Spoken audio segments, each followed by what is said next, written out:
ஒருத்தரோட உடல் எடைக்கும் ஜாதகத்துக்கும் சம்பந்தம் இருக்கா? நிச்சயமா.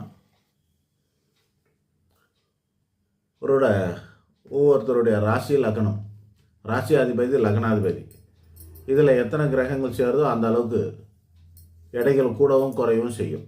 பலமாக இருக்குதா, பலவீனமாக இருக்குதா, அதுக்கேற்ற மாதிரி எடைகள்லாம் கூட செய்யும், குறைய செய்யும். சில கிரகங்களுக்கு குண்டான கிரகம்னு பேர், சில கிரகங்களும் ஒல்லியான கிரகம், மெலிந்த கிரகம், நார்மலான கிரகம் 3 வகையில் இருக்கும். 9 கிரகத்தில் 3 கிரகம் நார்மல் பாடி, ஐடியல் வெயிட் இருக்கக்கூடிய கிரகம் 3 இருக்குது. ஒரு 3 கிரகம் மெலிந்த கிரகம் இருக்குது. 3 கிரகம் பருமனான கிரகமாக இருக்கிறது. இந்த கிரகங்களை பொறுத்து, அதோட தொடர்பை பொறுத்து ஒருத்தரோட எடை கூடுறதும் குறையிறதுக்கும் காரணமாக இருக்குது. இயற்கையாக இருக்கும்.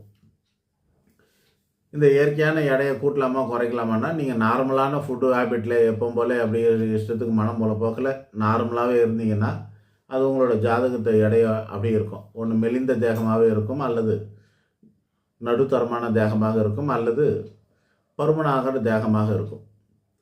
நீங்கள் அதை வாலண்ட்ரியாக அவேர்னஸோட ஃபோக்கஸ்டாக இருந்து உங்களுடைய எடைக்கு மேலே அட்டென்ஷன் பே பண்ணி நீங்கள் அதோடய எடையை கூட்டவோ குறையவோ நீங்கள் அக்கறை எடுத்துக்கிட்டிங்கன்னா அது மாறுபடும். ஆனால் அது எவ்வளோ நாளைக்கு இருக்கும் அப்படின்னா, நீங்கள் எவ்வளோ நாள் நீங்கள் ஃபோக்கஸாக இருக்கிறீங்களோ அது வரைக்கும் இருக்கும். அதுக்கப்புறம் திரும்பவும் அது மாறி போயிடும்.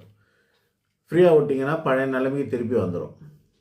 பழைய நிலைமைக்கு அந்த உடல் பருமனோ அல்ல உடல் மெலிதலோ அது பழைய நிலைமைக்கு திரும்ப வந்து சேர்ந்துடும். அது அப்போ பிறக்கும்போது இல்லையா, இப்போ தானே இருக்காங்க, பின்னாடி தானே இருக்காங்கன்னா தசாபுத்தி மாற மாற மாற அவைகள் மாறிக்கிட்டும் வரும்.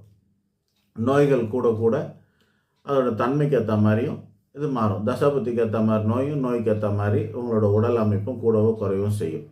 ஆக மொத்தத்தில் ஜாதகம்தான் ஒருத்தரோட உடல் எடைக்கும் காரணமாக இருக்குது.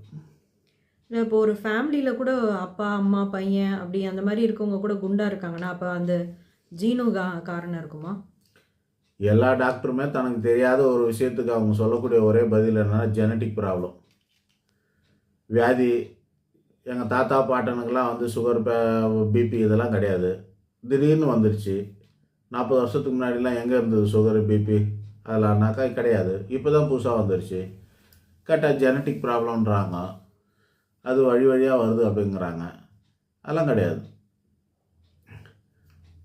ஆனால் ஒரு குடும்பத்தில் இருக்கிறவங்களுடைய ரத்த குரூப் எப்படி ஒரே மாதிரியாக இருக்குது? அம்மாவது மாதிரியே இருக்கும், அல்லது அப்பாவது மாதிரியே இருக்கும். ஆக அது மாதிரி எப்படி வருதோ அது மாதிரி உடல் வாகுன்றது கூட அந்த மாதிரி இருக்கும். உடல் வாகுன்றது அந்த மாதிரி இருக்கும்.